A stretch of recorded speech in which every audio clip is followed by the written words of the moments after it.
está rodeado de gente. Então esse instrumento ele tem esse poder de aglutinar pessoas ao seu redor, né? E ele teve uma longa caminhada até chegar aqui. Eu sempre indico a pesquisa de duas pessoas, que é Eduardo Vidini, que é um pesquisador, e uma pesquisadora chamada Valéria Zaidan. A Valéria, inclusive, tem uma dissertação muito interessante, onde ela fez um traçado dos pandeiros da Península Ibérica até o Brasil, né? Vidini também passa um pouco por isso, e é um instrumento de origem árabe, que por influência, né, da dominação árabe ali de 800 anos, da Península Ibérica, África, norte da África, vai para os mouros, usa para os mouros, e os mouros no processo civilizatório da Europa levam consigo esse instrumento, né, e esse instrumento ele passa a fazer parte de toda aquela região, né? Tem um hiato aí de mais ou menos uns 200 anos de documentação muito rala em relação à história do nosso país, mas tudo indica que esse instrumento tenha chegado na mão dos portugueses aqui no nosso país, né? E tem uma hipótese muito interessante que é levantada por Barão Pandeiro, que é isso, né? Provavelmente esses povos tocavam o pandeiro assim, com esse modo de sustentação mais oriental, que a gente chama, tiveram contato com os africanos que estavam aqui. E, ora, se eu tenho uma cultura de tambor horizontal, para mim é mais fácil pegar um tambor, mesmo que ele seja vertical, e horizontalizar ele e adaptar para a minha maneira de tocar. Então, provavelmente esse instrumento ele ganhou a sua versão brasileira, porque é um instrumento que faz parte de uma família de instrumentos chamada French drums.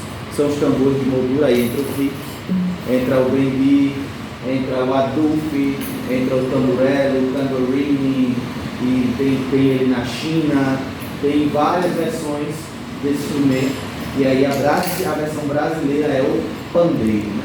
Não só o pandeiro, tamborim, pandeirão do Maranhão, tem o outro tamborim também que é quadrado, e por aí vai.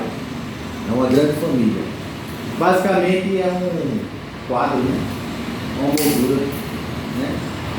E aí a gente tem uma membrana esticada aqui em cima dessa moldura, e presa no corpo a gente tem essas pecinhas que a gente chama de platinelas. Na versão brasileira não tem uma quantidade fixa de platinelas. Ele pode ter 5, 6, né? 6, vai ser 5 também. Tem 5 também? Tem 5, tem aquele lá que 7, ó. Não, o Chico não está aqui não. Aquele lá tem 6, ó.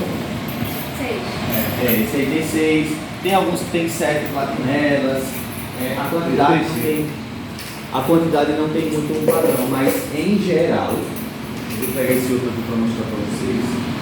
Em geral, as platinelas, elas são um conjunto, na verdade, que é formado por 2 discos côncavos, que é também, o nome do conjunto de discos é platinela, mas a peça desse conjunto, que é côncava, a gente também chama de platinela, tá? E dentro tem uma plana, que é plana.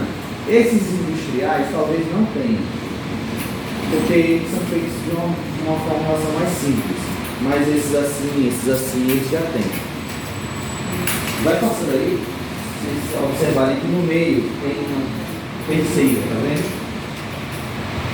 Esse modelo talvez não saia com uma ferrada, assim, muita pessoa que não ferrada não poder assim. E essa pele, no caso, né? O material da platinela, ele pode ser vários, né? Esse daí, por exemplo, é latão, aquele tem aço.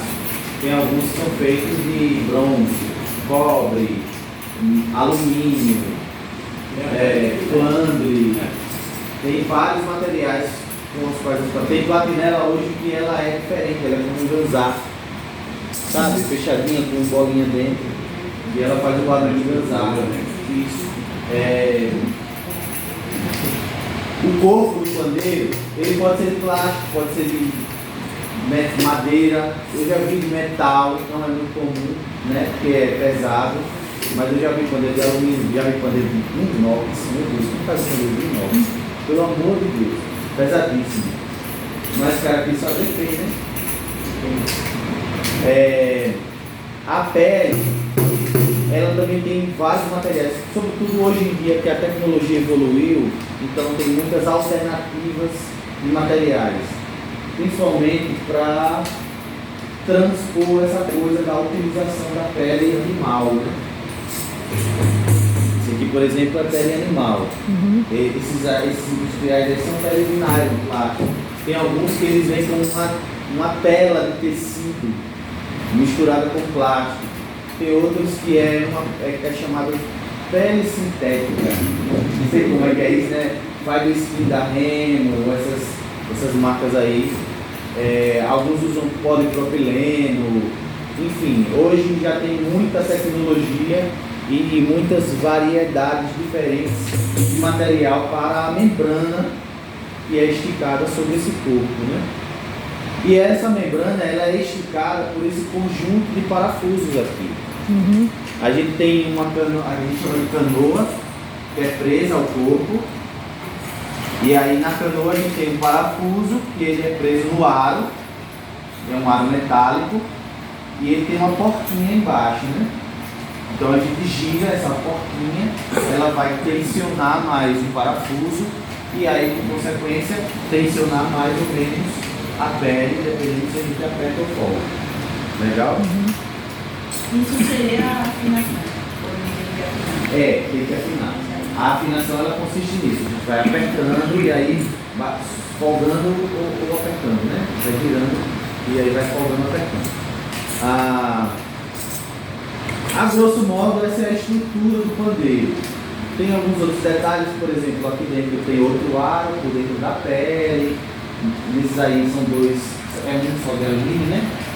É um só de, esse aqui são dois também, ó. Tem um de alumínio e um de ferro, tá vendo? Tem uns assim que às vezes é de aço. Tem uns que é de aço. No seu caso, como o pandeiro é seu, dá para você deixar ele mais leve, tirando esse aro de ferro. Você tira esse aro. Esses aqui, esses vieram com aro. E aí foram tirados. E aí deixa mais leve. Não muda muito assim, não. É que eu acho ele bem pesado. É muito do peso que você está sentindo desse aro. Incrível. Agora, o aro assim, também tem sua vantagem, né?